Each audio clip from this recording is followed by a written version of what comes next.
početku nisam znala bi li htjela biti profesorica ili prevoditelj. Onda sam kasnije kroz godine, dakle prve,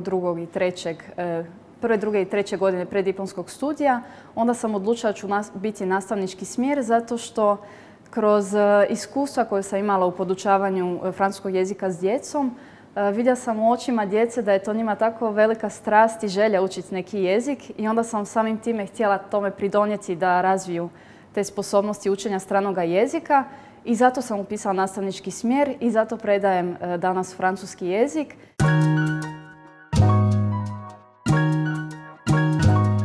Jesam, bila sam zadovoljna zato što baš naš studij, nastavnički smjer se temelji na praktičnom dijelu, na praksi koju imamo dosta, ali nam dosta pomaže i itekako nam pomaže da bi se razvijali, da bi stekli neko iskustvo kako bi nama bilo dalje lakše. Primjerice sad kak radim u osnovnoj školi, meni je puno lakše nekak pristupati s djecom, pristupati nekakvom gradivu, nekako im pokazati to gradivo bilo kroz igre, bilo kroz zadatke, zato što sam stekla nekako iskustvo kroz faks, dakle kroz predmet same prakse.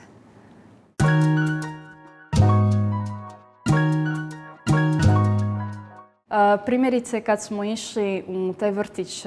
u Travnom, gdje djeca uče francuski jezik, bilo mi je prekrasno vidjeti tu dječicu kako gledaju nas kao buduće nastavnike i nekak su znatiželjni i sama ta znatiželjnost me još više privlači da ih podučavam nečemu novom, bilo kroz ručni rad, bilo kroz zadatke, baš ne znam, vidi se u očima djece da žele nešto novo naučiti i da sam ja ta zapravo koja ima tu ulogu da bih htjela nešto doprinijeti tom djetetu kroz podučavanje.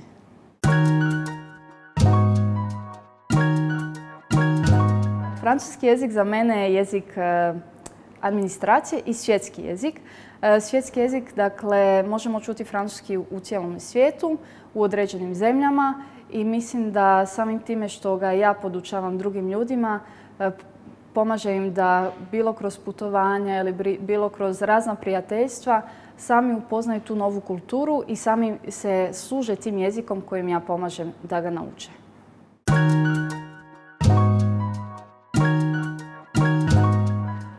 Najdraža francuska riječ mi je éclair,